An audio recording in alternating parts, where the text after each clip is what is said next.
New York సిటీలోనే కొత్త చరిత్ర ఈరోజు. జోహ్రన్ మమ్దాని అనే యువ నాయకుడు ఈరోజు న్యూయార్క్ సిటీకి కొత్త మేయర్గా ఎంపికయ్యాడు నిన్న జరిగిన ఎలక్షన్లో. ఉగాండాలో జన్మించిన ఈ మమ్దాని గారి యొక్క తల్లిదండ్రులు భారతదేశస్థులు. ప్రతి భారతీయుడు గర్వించదగ్గ విషయం ఇది. చిన్నప్పుడే వీరి తల్లిదండ్రులు న్యూయార్క్కి రావడం, ఇతను క్వీన్స్లో పెరిగి పెద్దయ్యాడు ఇతను. అయితే ప్రజల సమస్యల మీద పోరాడేవాడు ఇతను. అక్కడ మొదలైన ప్రయాణం ఈరోజు ఇతన్ని ఈ స్థాయిలో నిలబెట్టిందంటే చిన్న విషయం కాదు ఇది.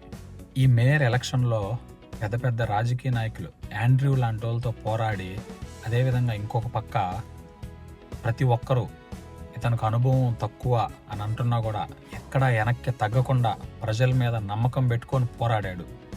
మరి ఫలితంగా ఈరోజు చరిత్ర సృష్టించాడు. అతి తక్కువ వయసులో 34 సంవత్సరాలకే మేయర్ అయిన వ్యక్తి ఎవరైనా ఉన్నారంటే అది మమ్దాని గారు.